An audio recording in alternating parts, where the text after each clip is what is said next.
This is your ultimate stop for everything sports. The Golden State Media Concepts Sports Podcast. Should I say more? From the NFL, MLB, the NBA to MMA, it's all in here. The Golden State Media Concepts Sports Podcast. Listen now.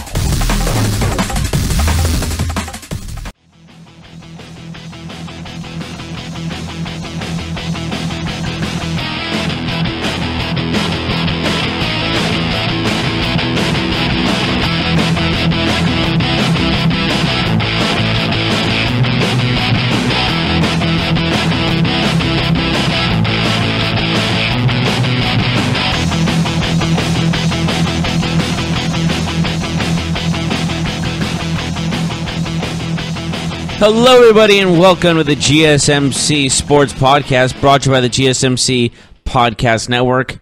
I am your host, Jeff Malinoff, and with me is my sidekick, Mark Souza. How you doing, my friend? Hey, I'm doing pretty good, man. How's it going? Pretty good, pretty good. We got some things to talk about, most notably the Warriors drama that's been transpiring the last 24 hours or so, as well as Le'Veon Bell not checking in. He is not going to play the whole season, and it's left some fans and players a little fussed as well, and we'll talk about other notes and little tidbits of sports news as we go along with the show. First things first, Warriors drama. Draymond Green versus Kevin Durant. In the Clippers' last seconds of the game, Draymond Green kind of takes the rebound from Kevin Durant. Durant is not happy about it. You can see he's visibly upset. And Durant just dribbles the ball pretty recklessly, to be honest, and loses the ball because he's in an uncontrolled frenzy and doesn't get his team a chance to score in the last second to not go into overtime. And I can understand why Kevin Durant's frustrated about that. And it seemed to me that Draymond was very defensive about it, because he says in the confrontation, and I quote, "Who the F are you talking to?" when Draymond's saying that to Kevin Durant. But to me, I feel like Kevin Durant's the bigger star than Draymond Green is, no? Yeah, I mean, Durant is the bigger star, but, Draymond Green is, some people would say, the heart and soul of that Warriors team. So, he's been there for a lot longer than Kevin Durant. So when you look at it from that regard, Draymond Green is looked at as one of the team leaders of that team. Some people say that he's the glue that kind of holds everything together. It doesn't seem like he's the glue right now, because he was pretty upset and he was kind of tearing the team apart almost. When DeMarcus Cousins is the guy trying to put the water on the fire, try to burn out the fire, that's saying something. Yes, absolutely. Usually he's the one in the middle of the fire. I mean, we know this. The Warriors, they have some characters on their team, not just Draymond. You mentioned DeMarcus Cousins. Kevin Durant is an interesting personality. Then you got guys like Klay Thompson and Steph Curry that have more of a laid-back type of demeanor. And then you have a coach like Steve Kerr, and Steve Kerr likes to give his players freedom. He kind of was a pushover in this situation. He wasn't taking control of his players. Well, he likes to give them freedom. He likes them to express themselves, and some people, that can be a positive at times and a negative in other situations, right? Yeah, but if you watch the game, at the end of the game, I'm on KD's side on this one, because Draymond was being very reckless, dribbling up the court, not passing the ball, being kind of selfish in that matter. And you can tell Klay Thompson was also upset. And Draymond Green just seemed extremely defensive, like he was almost sick and tired of Durant for reasons unknown to us. There's obviously some turmoil. Oh, yeah. I mean, and I guess the issue here is, will this turmoil lead to further turmoil, or will it be something that's water under the bridge and these players will move on? Obviously, we know that Draymond Green was suspended for a game, and Kevin Durant was not, and he played last night. We'll get into that more later, but Yeah, I mean, it's all about how these players are going to handle it after the fact. We all know if you've played on a team before in any sport, you're going to have disagreements, you're going to have arguments. Sometimes they can be, more temperamental than others. Sometimes they can be louder than others, but at the end of the day, it's about being a professional. It's about putting aside your differences and winning. So I guess we'll see how this affects the Warriors on the court and off the court moving forward. Yeah, definitely. And I don't know what to make of it. Apparently they're picking sides now, who's on Draymond's side, who's on KD's side. Well, if that's true, that's a problem. If the players start aligning behind each player... I'm not saying the players are, I'm saying the fans are. Yeah, right. And that's going to lead to the players starting to... Possibly. If I could see a guy like Kevin Durant letting that affect him because he's very sensitive. He cares a lot about what people think. It seems like Draymond is extremely sensitive also in this matter. Because we say KD is all the time, but man, Draymond really he's snapped. A competitor, But this was really a strange turn of events. How Draymond, he's not the kind of guy that just takes over the ball and says, "I'll take the rock." He usually is the one that says, "Okay, we got to find the right shooter in the right situation." He's usually unselfish on the court. Yeah, that was a poor decision that night. I don't know what his problem was. It seemed like he really took Durant had the rebound. Durant wasn't moving, and he was and Draymond literally leaps in front of him and takes the rebound. So it seems like there's something that's happening that we have no idea what's going on. You think so? I do. It just felt like it was almost like it looked like it was intentional. But you think it's bigger than maybe just maybe being frustrated for that game, or maybe Draymond having kind of in the moment, hey, I'm going to try and take over this game. Okay, looking back at it, I made a mistake. But are you saying that this seems like it might be something that's stemming from further complications off the court, possibly, or from previous games? I don't know if it's maybe Draymond frustrated with his points in games because they've been pretty low, or I have a gut feeling that there is something going on that we don't know about. Okay. Because we all know the Warriors organization, they like to keep things quiet. Mm-hmm. And there's something fishy here. I don't know. There's something weird going on. I can't put my finger on it, but I just have this hunch, Something tells me that if Steph wasn't hurt, that probably wouldn't have happened, because Steph is, I do want to credit Steph Curry for a moment, because he's not the kind of superstar that is really demanding of the center of attention. He's very good at being deferential.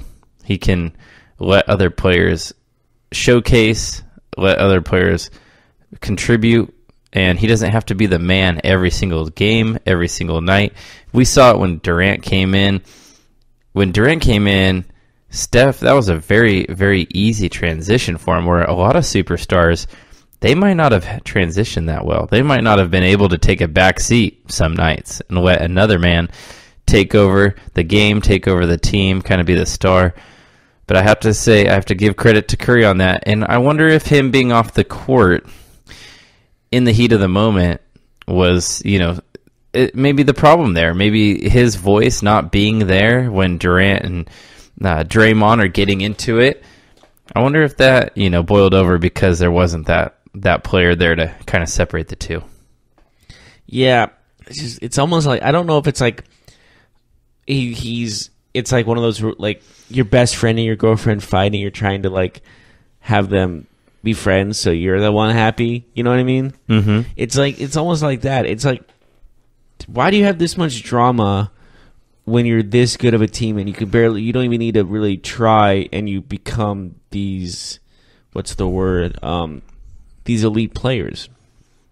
I see what you're saying, but at the same time, when I look at the situation, I see, okay, yes, like you're saying, the Warriors are a great team. They're winning championships. They're having fun. Why is there any turmoil? But I think it's with any relationships, we all have brothers and sisters and parents and cousins, and sometimes our relationships can be a little bit strained, and then it takes us to take a step back and realize, okay, you know what? This isn't worth being mad about. This isn't worth affecting from here on out, whether it's a personal relationship. This isn't worth affecting Christmas over, right? So something like that. And I kind of feel like that's what it is with the Warriors. It's something where these guys are very comfortable with each other. They're winning games, but winning isn't enough, so they actually keep trying to set that standard higher and higher, right? Like, and that's a good thing. That's a good thing for competition. That's a good thing for your basketball team to have that focus and that desire to want to get better, to not just settle for, okay, we won the championship last year, we can just cruise this year.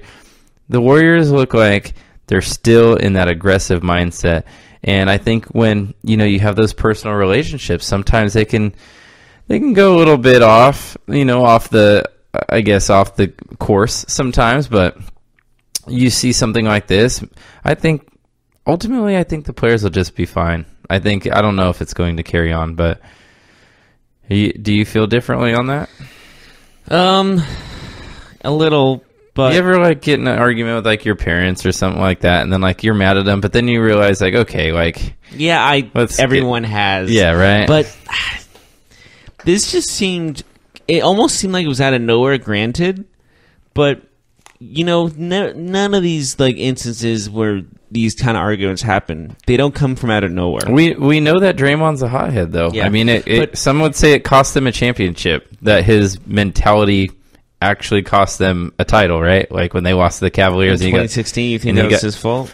I'm not saying that, but I'm saying he got suspended in that series because... Didn't Curry? No, Curry didn't. But he did get ejected. We know that Draymond is a little hot-headed, and he runs hot, and he's super competitive. And it's one of those things in sports, I think we've talked about this before, where it's a personality trait can be a positive and a negative, right? Draymond we have talked about this. Yeah. Draymond is so good and such a great player. He's 6'6". He's a power forward in the NBA. His tenacity and his aggressiveness has carried him to this level. He's a pretty short power forward, all things considered. Yeah, but right. I'm sticking by this, that you don't just go off like that unless you're holding something inside for a long time. That could be true. He's probably been, I don't know, probably, but I feel like he's been holding something in, because you don't, trust me, I think everyone's had that outburst. It finally hits them, you know what, I can't take anymore, but they've been holding it in for so long. Yeah, I get it. That could have been it. Maybe it was something in practice. Maybe in instance in a couple games where Draymond noticed something that rubbed him the wrong way. You're right. Maybe it's something that just boiled over at that moment of the game. Because that kind of is Draymond Green's MO. No, he can. Oh yeah, he loses it. He can get triggered. I mean, we've seen him lose his head 5, 6, 7, 8, 9, 10 times. I mean, we all know he's a hothead. He's one of the leaders in technical fouls. I think he'll be the first one to say that he's a hothead, right? I hope he so. runs hot. In what we just said, the reason why he... And then another hothead, DeMarcus Cousins, who's probably worse of a hothead on the court, is the one that's playing Peacemaker. I liked Klay Thompson's response. He was asked, how do you guys get over this? And he said, we'll just go win Thursday, win Saturday, win Monday, and that's exactly what it is. Klay Thompson obviously doesn't think this will affect him, but I feel like some of the bench players are worried and some other players are a little worried. It just seems like it's affected them in different ways, but there was an anonymous player on the Warriors that said KD's not going to resign. That's possibly true. Quote, no way he resigns. I can see it happening. Sense. Yeah, I can see that happening too. But that just shows there is problems in this locker room. But a lot of people thought that LeBron wasn't going to. Why wasn't he just saying it out? That's obviously someone that's worried of that he's going to get. I mean, nobody wants to talk about another man's free agency, right? I mean, I get it. No one. I don't want to be on the record and be like, I think Jeff is going to sign with another radio station in a month. You know what I mean? If you do, you do. I might have my opinion that I think you're going to do, but I don't want to put my name on it. We might have our own argument right now. No, right? But I know what you're saying, and I don't think that it really affects the Warriors. I don't know. Maybe I'm wrong there, but I don't think. I know they won their game without Draymond in the one game suspension he had, but I think the true test comes when Draymond comes back, and Durant and him are on the same court again. Oh yeah, that's where the test is gonna. And Draymond should be back in the next game. Obviously, the Warriors played last night. They won. They play tomorrow against the Rockets. Mm-hmm. Kind of a big game. It would have been bigger like last year, but now since the Rockets have been struggling, it's not that big of a deal anymore. It's not that huge of a matchup, in my opinion, anymore, because one team's 6-7, one's 12-3. But so you're holding the position that this will affect the Warriors moving forward? Or? I will say this game against the Rockets tomorrow will show whether or not this is going to be a factor. So basically what you're saying is when we see the Warriors win 145-97 tomorrow, like then the hatchet might be buried? Yeah, but if it's like 100-99, then we're going to worry again. You know, the Warriors have scored at least 110 points, I think, in every single game this year, which is absolutely crazy. But that's a different topic. I don't know. I kind of just see that. I think as fans of the NBA, I think as people in the media, I think they want this to be a story. They want this to be dramatic because I think, Jeff, me and you can agree on this. The only way the Warriors don't win the championship this year is if they self-implode or they get injured. Would you agree with that? And self-imploding does not seem far off. Right. So with that being said, it sounds like it's hopeful, right? Like it seems like NBA fans are like, oh man, hey, you know what, Jeff? I actually have the best idea to have the Warriors not win the championship this year. Yeah. How about they continue to argue with each other and they sign Carmelo Anthony? He could be the player that tanks their season. What do you think about that? They tanks their season, not tank as in lottery pick. I know what you mean. Yes, but that would be. If there's one man that can ruin this, it's Carmelo Anthony. Yeah. So Carmelo Anthony's their quote-unquote cancer? I'm rooting for Carmelo to go to the Warriors. That's what I'm rooting for. I'm sticking to it. It would make a more exciting NBA season. It would bring him down a little bit, and everybody would have a better chance to win. You know? That's just what I think. But what do you say we go to a break? Sure. When we come back, we'll be talking about the Le'Veon Bell situation that has happened, and we'll get more on that when we return.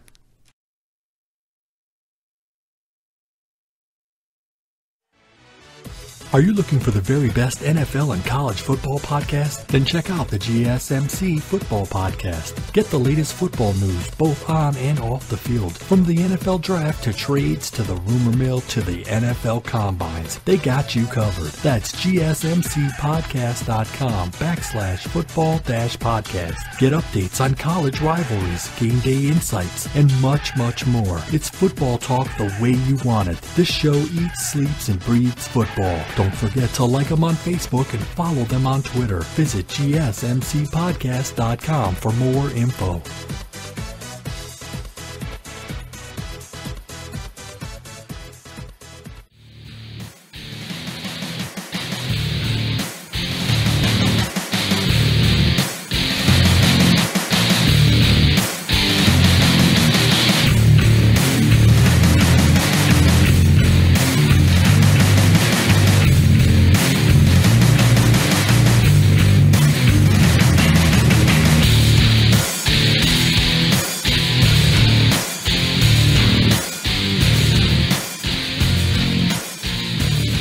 And welcome back to the GSMC Sports Podcast. We just finished talking about the little drama that's been taking place between the Warriors, Kevin Durant, and Draymond Green. Now we are moving on to the National Football League. Le'Veon Bell did not check in yesterday. He will not be playing this season at all. Yeah, he won't be. Interesting turn of events. It's over for him in this season. It's all over. He leaves $14.5 million sitting there on the table so he can cash in on a long-term deal.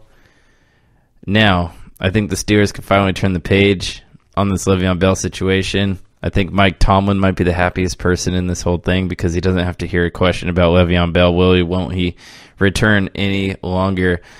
What's your opinion of this entire situation? Called it, by the way. Called it. Totally called it. In your face. But I mean, I said I was 50-50, so, I wasn't really strong that he would. Still called it.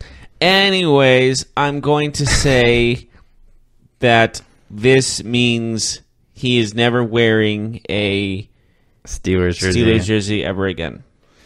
Yeah, I think that's pretty obvious. It would shock everybody if he played another game with the Steelers, so I think this kind of turns the page on that. So, with that being said, do you think he made the right decision? Well, we don't know yet. He's giving up $14.5 million. Do you think that he loses money on his next deal because of this? I really don't know. It's hard to tell at the moment, but the fact remains we just need to find out by next season if this was the right choice or not. This is a thing we can't say right now, that he made the right choice or not. Do you think that he will get a bigger contract than 5 years and $70 million? $70 million over 5 years, That was the deal that reportedly the Steelers offered him before all this. That's a tough one. I'm not sure, but I can see a team trying to risk it all for him. I wouldn't be shocked if someone offered him that. But would he take it? It depends on the team, in my opinion. For reference, all right, so here's the deal. Le'Veon Bell was offered 5 years, $70 million, but his issue wasn't with the money. It was with the guaranteed money. Mm-hmm. The guaranteed money was reportedly $17 million. So 17 of the 70 was guaranteed. The other portion of that money, obviously if a player's cut, waived, whatever, is not guaranteed. So with that being said, Todd Gurley, as you recall, he signed his extension earlier this year. His extension was a 4-year, $60 million deal, which is pretty much on par with that 5-year, $70 million. However, his included $45 million in guarantee and a signing bonus of $20. So he got $20 up front, and he's getting $45 guaranteed. Of that, he didn't like that. Well, no, Gurley liked Gurley did. I'm sorry, but Le'Veon Bell wasn't. Sounds like the guaranteed money was the problem. The $17 million. So he was probably looking at Gurley and saying, "Why didn't I get that type of deal?" Mm-hmm. So I'm going to play devil's advocate here. I can understand from Le'Veon Bell's perspective, and I'll tell you why. Okay, shoot. 5 years, $70 million sounds great, but we all know the NFL guaranteed money is where it's at because NFL has a lot of non-guaranteed money, unlike some of its other sports counterparts like baseball and basketball, for example. So, however, Le'Veon Bell, when you look at this, it's basically a $17 million contract with all these bonuses for not getting cut. That's what it boils down to, right? Because the Steelers can cut him after giving him $17 million and they walk away from the situation. They might have to pay some cap penalties, but it's pretty much crumbs when you look at the grand aspect of it all. So Le'Veon Bell, I think, would have preferred even less money on the total, but more on the guaranteed. So when you look at it, $17 million is a lot like the $14.5 million that he's giving up this year. So him signing a 5-year, $17 million contract really only puts $2 million in his pocket more than if he signed the 1-year deal. So I kind of understand why he sat out. It makes a lot more sense when you break it down that way because you're essentially signing a year-to-year contract at that point. True, but do you think that Kirk Cousins' fully guaranteed contract played a role in him sitting out? Like, why can't I get a fully guaranteed contract? I think that we are going to see a shift in the CBA when it does expire. I think that happens in 2 years now. 2020, I believe, is when they can renegotiate. About a year and a half. Yeah, it's when they can renegotiate. I think what we're going to see is a little bit of a shift in players getting more guaranteed money and less money on the end of those deals. But we all know that there are players that are willing to bet on themselves. Guys who are wanting that 5-year, $120 million contract, even if it's only 30 or 40% guaranteed, they want the ability to max that out. So it is an interesting conversation, but I do think guys like Kirk Cousins, like you mentioned, I think Russell Wilson's another one who signed like maybe a shorter deal, a less overall expensive deal, but more guaranteed money. So I think we might see a shift going that way. Yeah, maybe. This is all surreal. I don't think this has ever happened before. I can't recall it. Like maybe to not a big time player, but to arguably the best running back in the league, maybe behind Todd Gurley now because he's set out, but he was regarded as the best running back in the league, and he sat out the entire season. Mm-hmm. If you're a Steelers fan, how do you react? I mean, I think Steelers fans are rightfully upset. They are burning his jersey. That's officially on Instagram. They're burning his jersey. Oh, great. That's so eye-rolling to me. Way to waste like $80 or $120 on a jersey. It doesn't have the same effect anymore. When everybody just burns jerseys because an athlete does something they don't like, okay, it was interesting a couple years ago. Now everybody does it. It's not cool. Don't be that guy. Yeah.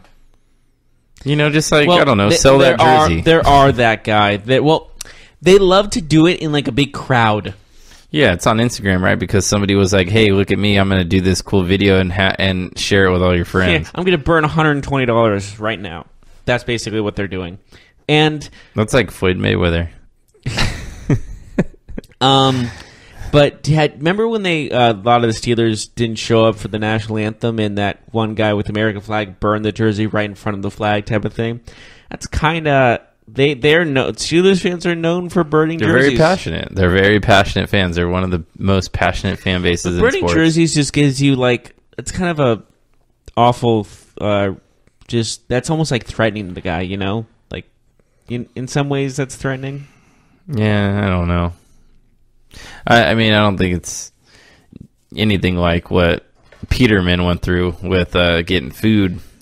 Him and his wife getting food thrown at him. That was wrong on so many levels. This is also wrong, no question about it, but it's not that level. But it more really hurts the person doing it rather than Le'Veon. They're like, oh, I'm going to hurt Le'Veon's feelings. He doesn't care. We talked about yesterday, too, where he could land. We know that the Steelers are actually third or fourth on that list of likely destinations. No way. I would say that number went way down today. Yeah, absolutely. He's not.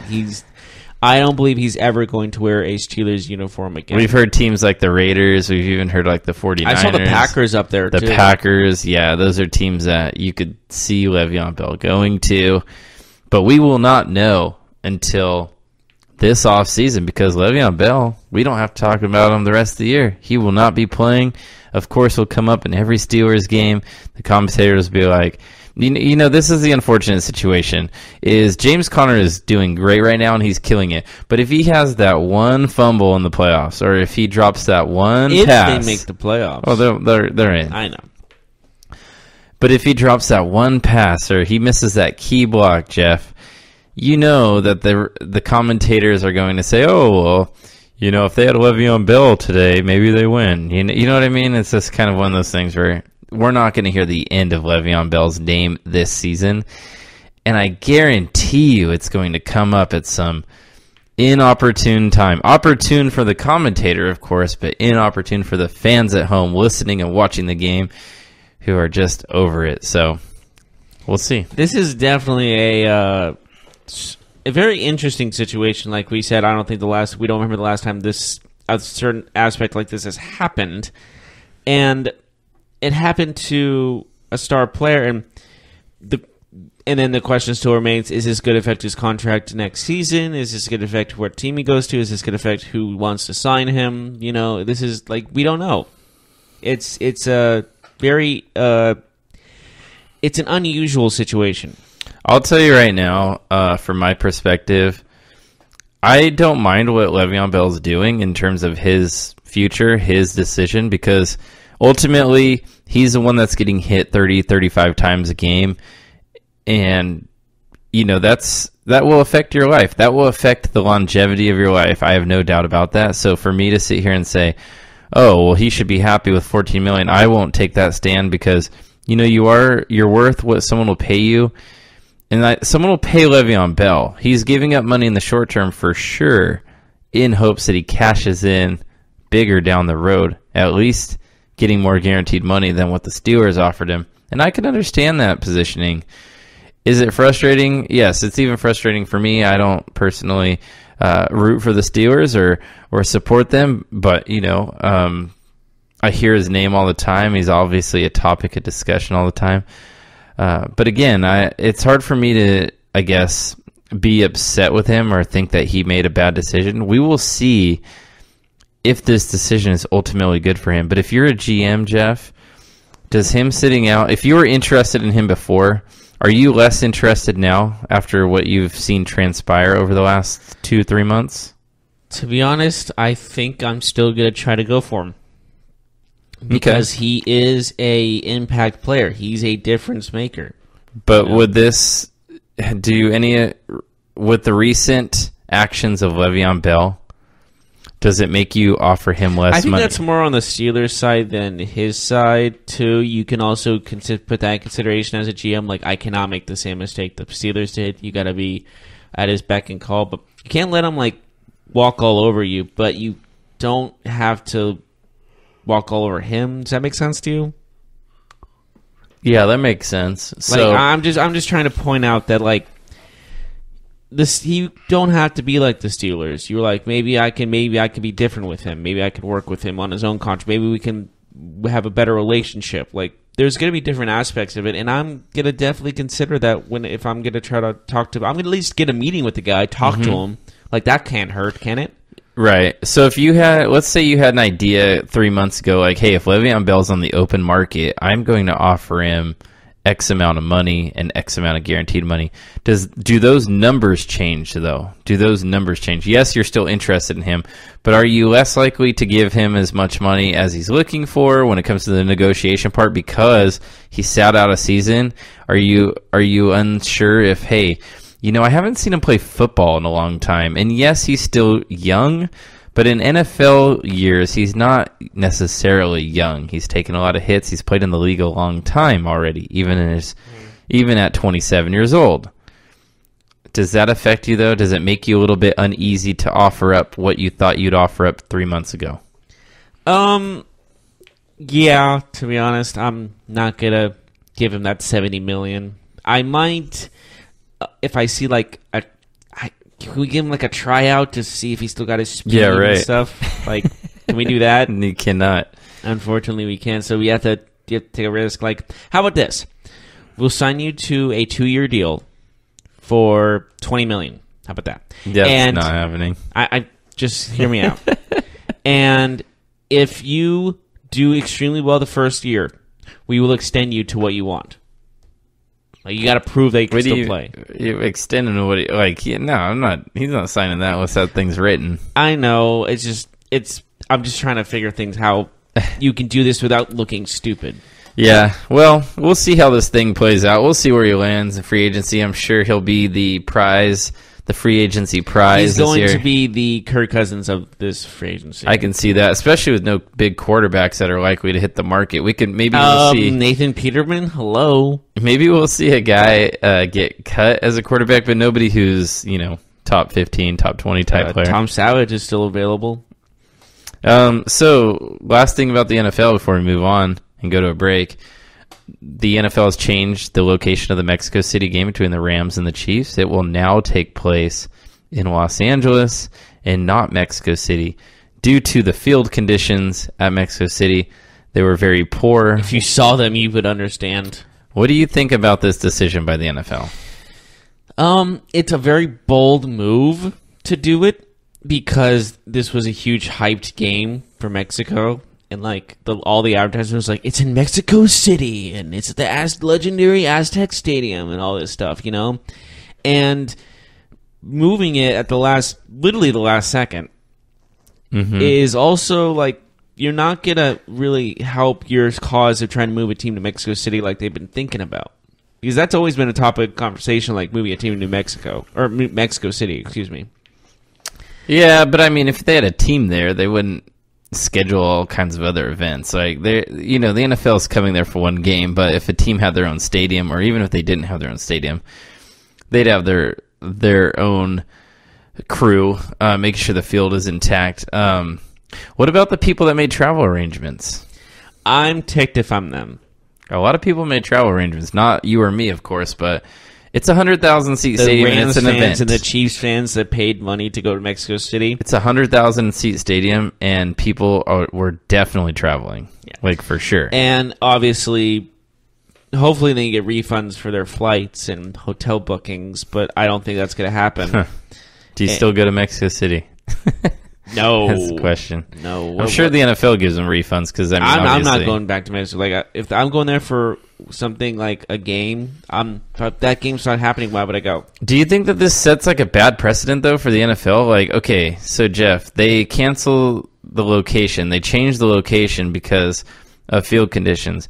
So what about when NFL teams play on their own field and they're not great conditions? We saw with the 49ers new stadium when they first put in the turf that it wasn't a very solid surface. We've seen other teams that play outdoors, sometimes in Kansas City, sometimes in Green Bay. We've seen these fields turn to mush. What about conditions like weather? Do you think that this sets a bad example where, okay, well, if they're willing to cancel it or change the location of this game, are they going to start changing games that if there's too much snow on the field or the field's too wet? Are we going to start? Snow is a different because that's the beauty. That's like one of the legendary football legal, like play in any field, play any weather.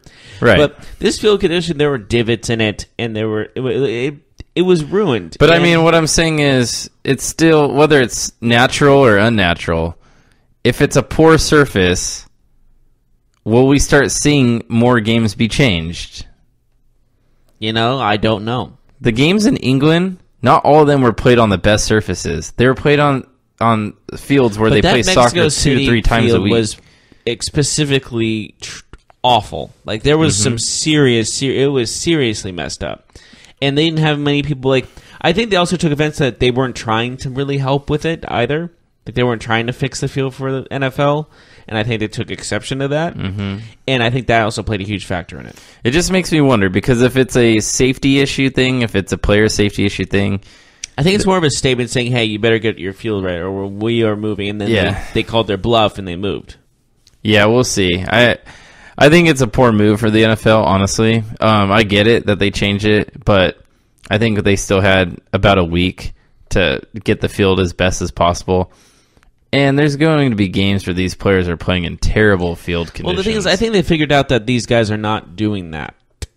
They're not going to fix the field in the week. Like, they realized that wasn't going to happen. Like, yeah. Or they're going to try, and they had a feeling they weren't going to be successful, so why take the chance? Mm-hmm. I'm just trying to think on the NFL side right here. Yeah, I see. All right, well, let's take a break. We have more sports to talk about when we come back. Okay, sure.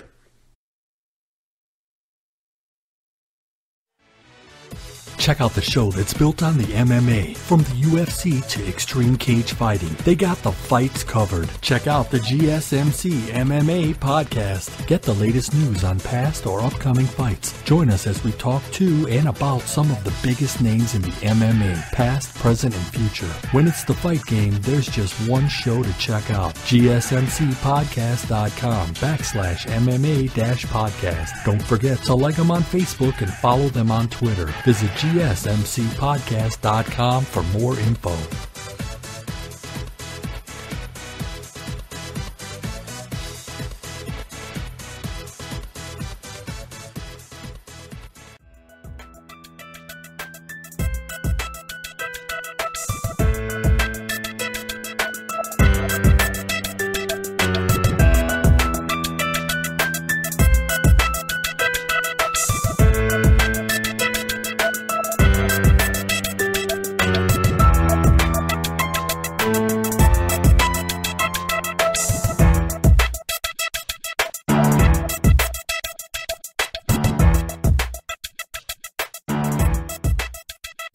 And welcome back to the GSMC Sports Podcast. We just finished talking with the Le'Veon Bell issue and the Mexico City field condition issue.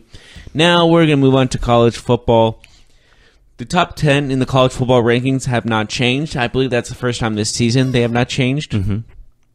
And looking at it, obviously, 1 through 4, Alabama, Clemson, Notre Dame, and Michigan.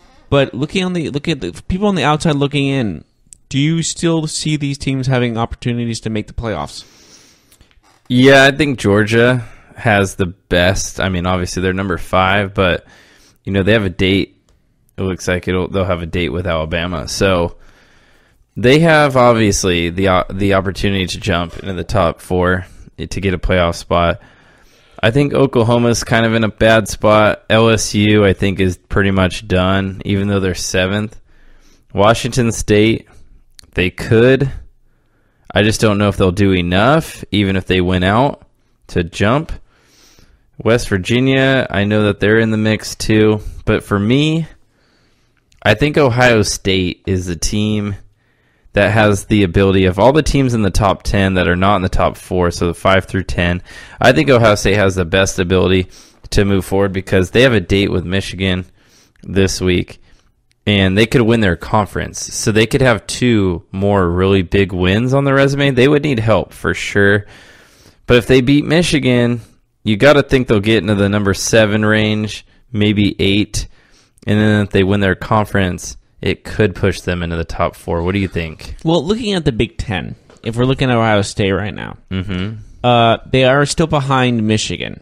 Yes. And I do believe they still have to play them, correct? Yes, the last regular season game they play Michigan.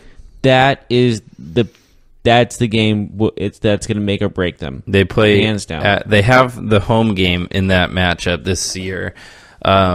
And I think Michigan is a superior team, but hey, we know that Jim Harbaugh has not beaten Urban Meyer. He cannot get over that hump. Urban Meyer's having his own problems also. That's true. And Ohio State has had their own problems this year. They don't look like the same team. They've actually not been very impressive, even though they're ranked 10th.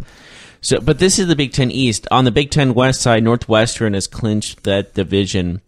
And so either whoever wins between Michigan and Ohio State will have to play Northwestern. Do you see Northwestern playing a spoiler for either one of these teams? Because they're 6-1 in the conference, 6-4 total, but they're 6-1 in the conference. But I mean, they could. They absolutely could. Do I think it will happen? No.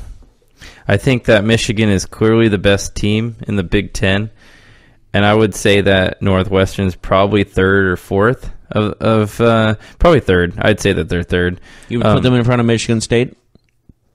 Yes, I would. I think so. Yeah, this year Michigan State they have not been nearly as good as they have been in previous years. Hey, maybe they can get Le'Veon Bell back to run the ball for them, since he's not playing this year for the Steelers. That would anger people.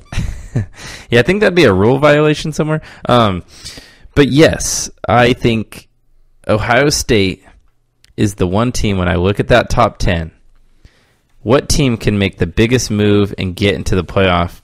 And it has to be them when you look at it, just because the opportunity is there. Do you see something differently? No, not really. It seems more in the lines of everything's kind of almost set in stone now. The only teams I could see that, I don't even see any main teams that could be a major spoiler. The best thing for Ohio State is for Northwestern. So Ohio State, this is the best case scenario for them. They win their other 2 games, including Michigan, of course. Then they play Northwestern, but Northwestern doesn't lose in their next 2 games and continues to build on their ranking. So their ranking gets as high as, 12, 13, because it can get in that range. They're at 22 right now. They have Minnesota and Illinois, which are 2 unranked teams, but if they win those games... I don't think they're going to 12, though. That seems like a big leap. Well, it depends on teams losing. We're going to see a lot of teams that are ranked lose because they're playing bigger games coming up. So at the end of the day, Northwestern could get in the top 15 when they play that Big Ten championship game. If they can get in the top 15 and they meet, let's just say in this scenario, Ohio State, and Ohio State is ranked 7th or 8th, that might be enough. Whereas Ohio State wins that game, then they jump in the top 4. It might not be enough. It really depends on that Georgia-Alabama game, in my opinion, because if Georgia upsets Alabama, you got to think that Georgia and Alabama will both sit ahead of Ohio State no matter what they do. Mm-hmm. And I think the team, to me, that is almost in danger of not making the playoffs out of the 4, to me, is Clemson. I can see them losing to anybody, It's just it could happen at any moment. You think so? Yeah, I just have this gut feeling about it. And I can't really put my finger on why I have this gut feeling. But Clemson, but also Notre Dame has to face number 12 Syracuse. That's a big game. But Clemson is also facing Duke, and Duke has that big one of the top prospects quarterback wise for the draft. Yeah, that spread is way too high, by the way. Clemson is favored by 28 points. That seems a little much. Yeah, like you said, it's a quarterback that might be a first-round pick. On the other side of the field, I'm never giving up 4 touchdowns in a game like that when it comes to my money. You know what I'm saying? Like the other kid on the other side of the field is not too bad. Maybe Duke is overmatched in other areas of the game, but I mean, man, I think Duke is a decent football team. I mean, they've lost a few games. They've lost 3 games, but I think they can give Clemson at least more of competition than 4 touchdowns, but we'll see. Yes, and you're looking at Alabama's road to the college football playoff. It's a pretty easy road. Don't they play Citadel this week? They play Citadel. Sorry, the Citadel. Is that what they're pronounced? Or is that like the Ohio State? It's the Citadel. It's like actually the Citadel. And then they play Auburn, who's 6-4, so not their best season Iron for the Bowl. But that's not as like interesting Iron Bowl as it has in the past. Auburn's not even ranked. I just think of the kick 6. Every time I think about that rivalry, I think about that one play. Which happened 5 years ago? At least. It feels like it happened not too long ago, though. I just remember they kept showing that one man, the Alabama fan, in the crowd with his mouth open, like stunned. It was like a meme that happened for a couple years, but that Michigan meme was also there, the kid with his hands on his head. Oh, yeah. So, do you think Alabama will lose to Georgia? There's no way, right? I wouldn't say there's no way, because remember the national championship game. The Georgia was ahead by 20. Right. And they also had Sonny Michel and what's the other guy? Nick Chubb. Yeah. You mean the guy that just had like one of his career games and 92-yard run for the rounds? They had that insane 1-2 punch. Both went on to be top picks in the NFL. One first, one second. So, it's hard for me to just see anything happening, honestly. It's crazy, too, because we're talking about how wide open kind of the college football playoffs is, but every road for me ends with Alabama going undefeated and winning. So, it's like, is it really wide open? Welcome to reality over the last 10 years of them, basically. They've lost, 3 games in 10 years? Yeah. Maybe Saban will retire and everybody else will have a chance. I don't know. Well, okay, 10 years is obviously an exaggeration, but ever since Saban's gotten hired, they've lost less than 5 games. I would say. The over-under 7, I would go under. Yeah, I mean, I might say over just because I feel like you have to lose at least 7 games, but I don't know, man. It wouldn't surprise you if it wasn't. It's actually funny that we're having this conversation because 7 games, a lot of programs lose 7 games in a year, you know? Yeah. A lot of teams in the SEC lose 7 games in a season, so it is a wild thing to think about how successful Nick Saban has been in his tenure with Alabama.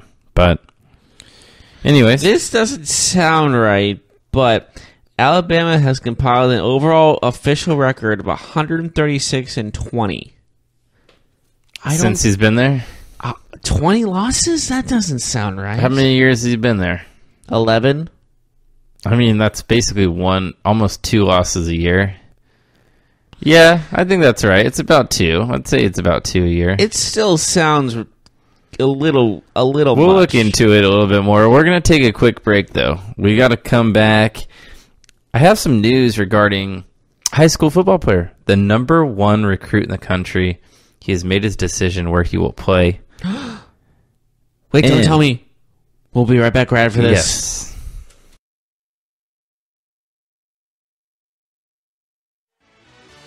Are you looking for help for your fantasy football team? Check out the GSMC Fantasy Football Podcast. Get today's best advice on who to start, who to sit, even who you should draft. From sleeper picks to red-hot lineups, they got it all covered for you. That's gsmcpodcast.com/fantasy-football-podcast. We'll cover traditional leagues, dynasty, PPR, even IDP leagues. When you need fantasy help, there's just one show to hit up. Don't forget to like them on Facebook and follow them on Twitter. Visit gsmcpodcast.com for more info.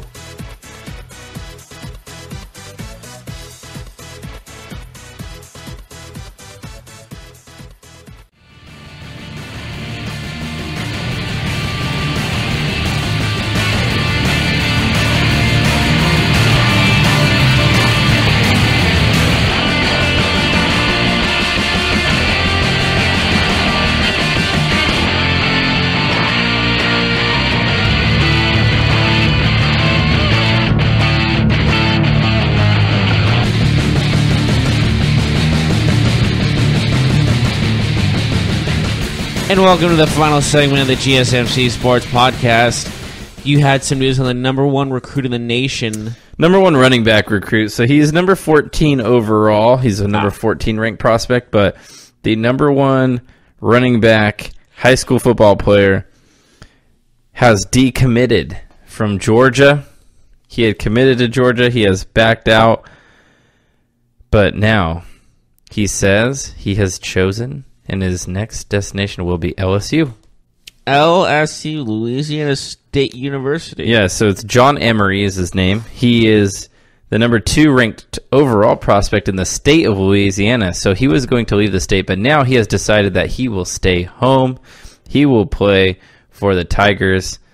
So I think that's a big get for LSU fans, especially seeing Georgia be so successful over the last few years, especially at the running back position. We just talked about 2 NFL rookies who went to Georgia at the running back position who are absolutely having a great first season in the pros. So it is interesting. It's a nice get, a nice shift in power for huge the loss SEC. for Georgia, that's for sure. Mm-hmm. Yes, any other news and notes around sports? There was something that happened in the women's Super League, soccer league in England, where the official for that game forgot his coin. Okay, which I don't know why. No big deal. Just ask somebody else for a coin, right? It's a quarter. Like how hard is it to find? Like maybe, hey guy in the stands, can I borrow a quarter? I'll give it right back. Well, instead of doing that, the logical thing, he makes a player from each team play rock, paper, scissors to choose the ends, to choose the sides. Hey, sounds like a problem solver to me. Can you imagine if in the NFL, like Aaron Rodgers and Tom Brady did rock, paper, scissors in the middle of the field? I'd love it. Tell me you wouldn't watch. Well, this man has been suspended for a good bit, actually, and it's basically showing that, wow, really? I mean, you couldn't get 25 pound. Well, what's it? Yeah, 1 pound, a pound, a euro, a pound, a euro. What's the other thing? It's quid. Yes, one quid. It's a quid.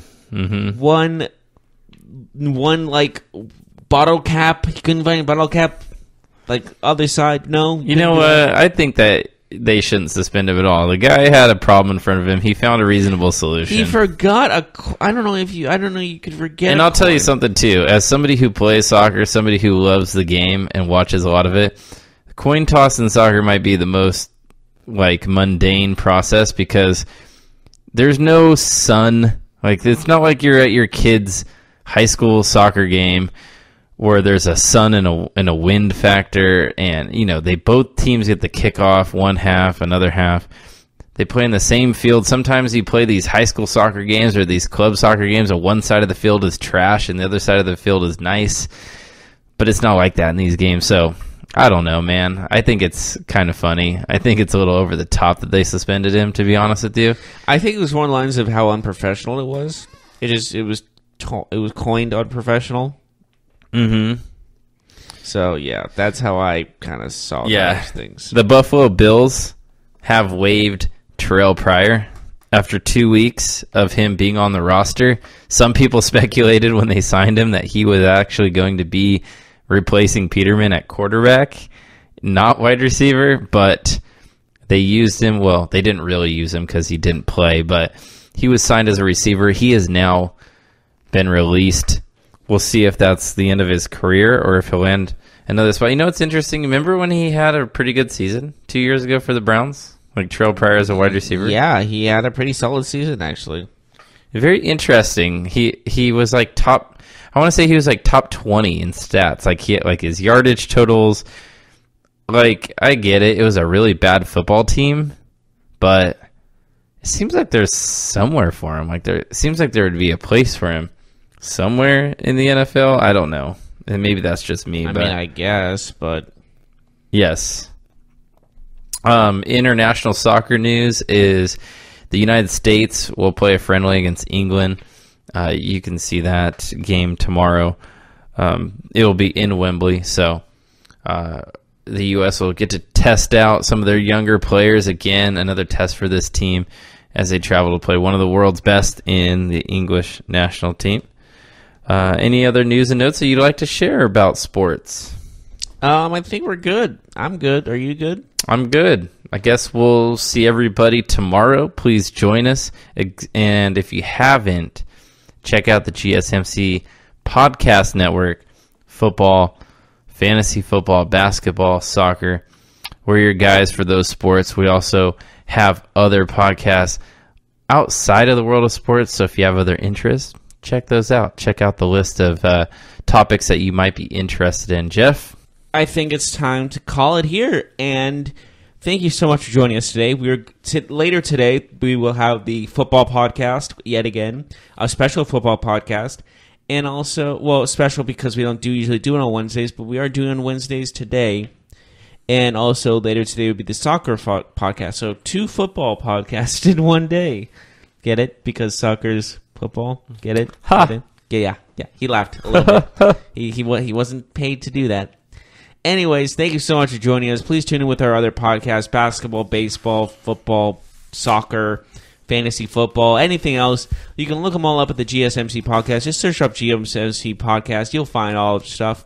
Thank you so much, and we'll see you next time.